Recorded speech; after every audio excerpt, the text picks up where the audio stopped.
Avez-vous déjà eu l'impression que votre vie s'effondrait pour découvrir plus tard que Dieu tissait quelque chose de magnifique en coulisses?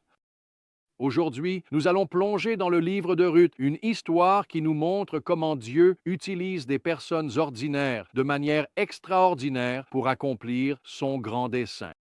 Dans nos derniers épisodes, nous avons vu les conséquences tragiques du manque de direction divine en Israël.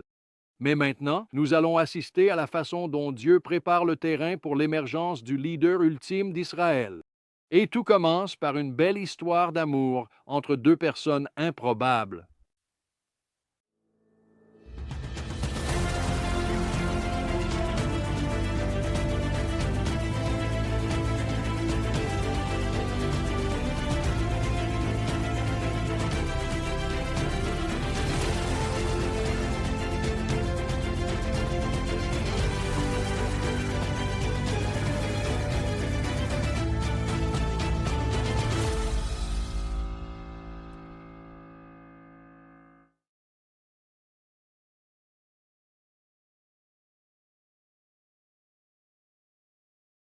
Le message clé du livre de Ruth est le suivant.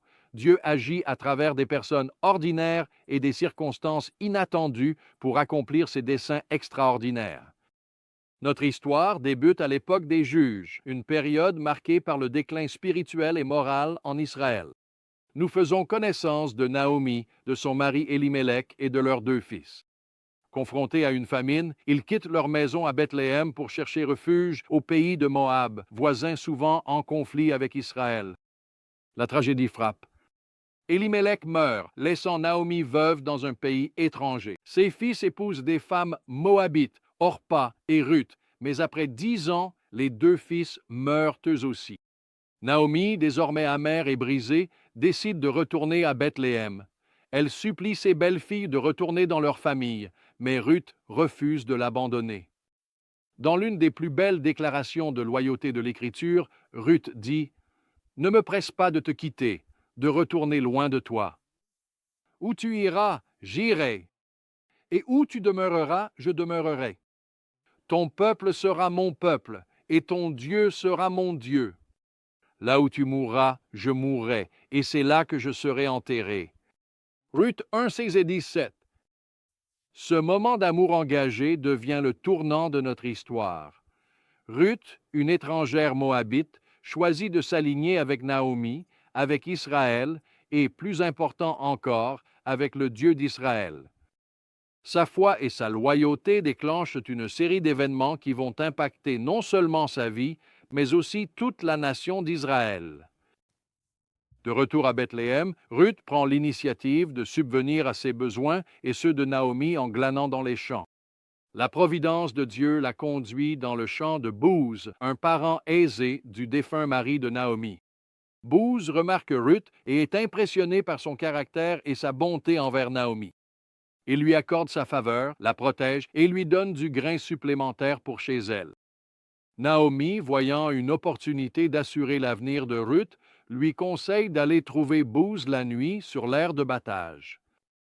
Un geste audacieux qui aurait pu être scandaleux si mal interprété, mais Booz comprend pleinement que la demande de Ruth est honorable et promet de régler la question de sa rédemption.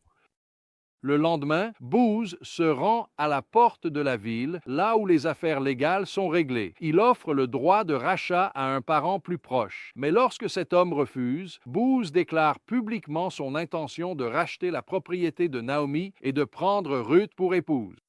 Les anciens bénissent leur union en disant que le Seigneur rende la femme entrant dans ta maison comme Rachel et Léa, qui ont ensemble bâti la famille d'Israël. Ruth 4:11. Dieu honore la foi de Ruth et l'intégrité de Booz. Ils se marient et Ruth conçoit un enfant. Elle donne naissance à un fils nommé Obed, qui devient le grand-père du roi David. Les femmes de Bethléem se réjouissent avec Naomi, disant « Béni soit le Seigneur ». Qui en ce jour ne t'a pas laissé sans un rédempteur? Puisse-t-il devenir célèbre dans tout Israël? Ruth 4:14. Elles étaient loin de soupçonner combien leurs paroles seraient prophétiques. Cet enfant, né d'une femme moabite et d'un homme israélite, serait l'ancêtre non seulement du roi David, mais aussi de Jésus-Christ, lui-même. Le livre de Ruth nous enseigne de puissantes leçons sur le plan et le caractère de Dieu. Nous voyons que le plan de Dieu se déroule très souvent de manière inattendue. Qui aurait pensé qu'une veuve moabite jouerait un rôle aussi crucial dans la lignée royale d'Israël? Nous apprenons que la loyauté et la bonté comptent énormément pour Dieu. L'engagement de Ruth envers Naomi et la bonté de Booz envers Ruth ont été déterminants dans cette histoire. Le récit nous montre comment Dieu peut transformer nos tragédies en triomphe, changeant l'amertume et le vide de Naomi en une plénitude joyeuse grâce à Ruth et Booz. Nous sommes témoins de la puissance de la foi en action, car Ruth et Booz ont tous deux agi selon leur foi, et Dieu a puissamment utilisé leur obéissance. Enfin, l'intégration de Ruth dans la lignée d'Israël annonce de façon manifeste le plan de Dieu d'inclure les étrangers, même les païens. Oui, même toi et moi, nous faisons partie de sa famille. Alors, comment pouvons-nous appliquer concrètement ces vérités à notre vie aujourd'hui? Premièrement, fais confiance au timing et aux méthodes de Dieu, même lorsque la vie n'a aucun sens. Deuxièmement, fais preuve de bonté et de loyauté, même si cela a un coût.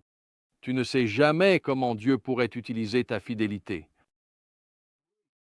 Prends des initiatives dans ta foi, comme Ruth l'a fait en allant vers Booz.